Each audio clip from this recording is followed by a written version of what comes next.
முத்தரையர் சதய விழாவை ஒட்டி திருச்சி ஒத்தக்கடையில் உள்ள சிலைக்கு முன்னாள் முதலமைச்சர் ஓ பன்னீர்செல்வம் மாலை அணிவித்தார். அழைப்புதலில் பெயர் இடம்பெற்றிருந்தும் நிகழ்ச்சியில் பங்கேற்காத OPS அணியின் துணை ஒருங்கிணைப்பாளர் கூபா கிருஷ்ணன் மீது அதிருப்தியில் இருப்பதாக தற்பொழுது அண்மை செய்தி கிடைத்திருக்கிறது. இது தொடர்பான மேலும் விவரங்களை தருவதற்காக எமது செய்தியாளர் தினேஷ் இணைப்பில் இருக்கிறார். தினேஷ் வணக்கம், கூடுதல் விவரங்கள்.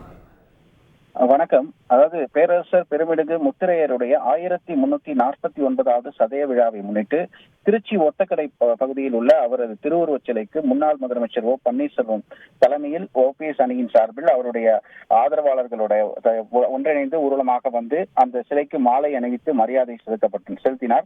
இந்த நிலையில இதற்காக இந்த நிகழ்ச்சிக்காக அழைப்புதல்ல வந்து துணை ஒருங்கிணைப்பாளராக இருக்கக்கூடிய கூப்பா கிருஷ்ணனுடைய பெயர் இடம்பெற்றிருந்தது.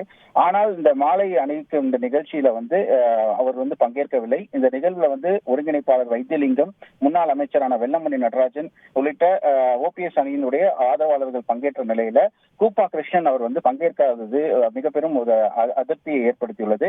இது தொடர்பாக OPS ஓ பன்னீர்செல்வமிடம் இது தொடர்பாக கேள்வி எழுப்பிய போது வருவார் என கூறிவிட்டு அங்கிருந்து சென்றார். ஏற்கனவே வந்து OPS மீது புகழேந்தி அவர்கள் அதிருப்தியில் இருக்கின்ற நிலையில தற்போது கூப்பா கிருஷ்ணனும் தற்போது அதிருப்தியில் இருப்பதாக தகவல் வெளியாகியிருக்கிறது.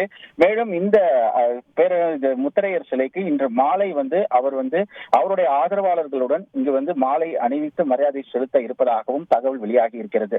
தற்போது இந்த நிகழ்வில் கூப்பா கிருஷ்ணன் பங்கேற்காத நிலையில OPS மீது அதிருப்தி வந்து அவரும் இருக்கிறார் என்ற தகவலும் தற்போது வெளியாகி இருக்கிறது.